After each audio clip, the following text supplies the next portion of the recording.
Nan. My coworkers dared me to ask my boss out, and she said, "I've been waiting for you to say that."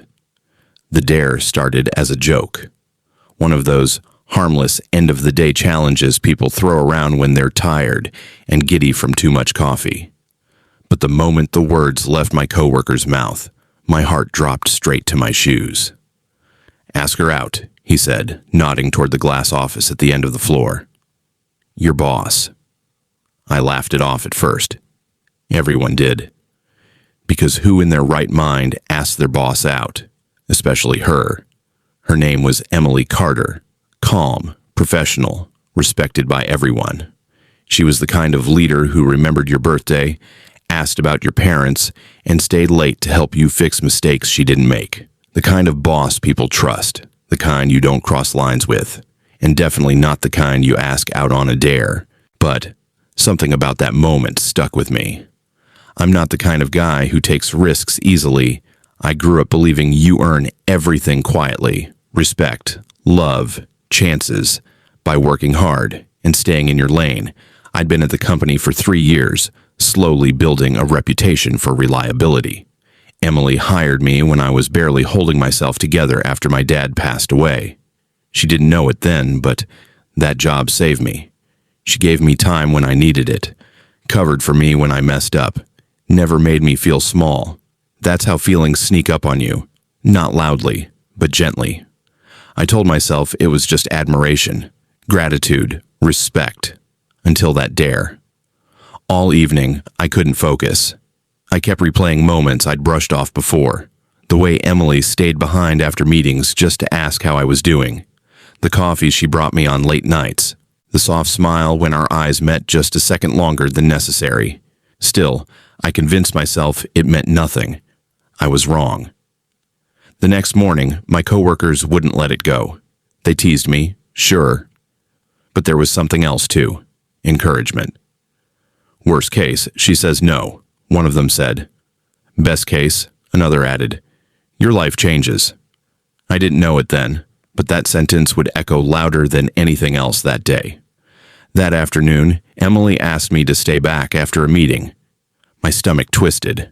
Her office felt smaller than usual. Sunlight poured through the windows, highlighting the faint lines of tiredness on her face. The kind you get from caring too much. "Everything okay?" she asked. I nodded, then shook my head, then laughed awkwardly. There it was, the moment. I thought of my dad, how he always said kindness is courage in disguise. I thought of all the times I'd played it safe. And I thought of the dare, not as a joke anymore, but as permission to be honest. "Emily," I said, my voice barely steady. "This might be inappropriate, and I understand if you say no, but would you like to get coffee with me sometime? Outside of work?" Silence, the kind that stretches your soul thin. Then she smiled, not politely, not professionally, but warmly, almost relieved. "I've been waiting for you to say that." I stared at her, convinced I'd misheard. She laughed softly. "I didn't want to cross any boundaries. You work hard, you're kind, and you show up for people, even when no one's watching. That matters to me." My heart was racing. "But," she added gently, "before anything else, there's something you should know." She told me about her divorce, how she'd poured herself into work afterward, how loneliness can hide behind success, how she learned to be strong, but forgot how to be open. "I didn't want someone who needed me," she said. "I wanted someone who saw me." That was the twist I never expected. We weren't just two people flirting across a power dynamic. We were two humans, both careful, both healing, both waiting. We started slow. Coffee turned into walks. Walks turned into late-night conversations about fear, faith, and family. At work, we stayed professional. Outside of it, we were honest. Then came the moment that changed everything. One night, Emily called me, her voice shaking. Her mother had been admitted to the hospital. She didn't ask for help. She didn't even say she needed me. I went anyway. I sat with her in that sterile waiting room, holding her hand as she cried. Not as my boss, not as someone strong, but as a daughter who was scared. That's when I understood what love really is.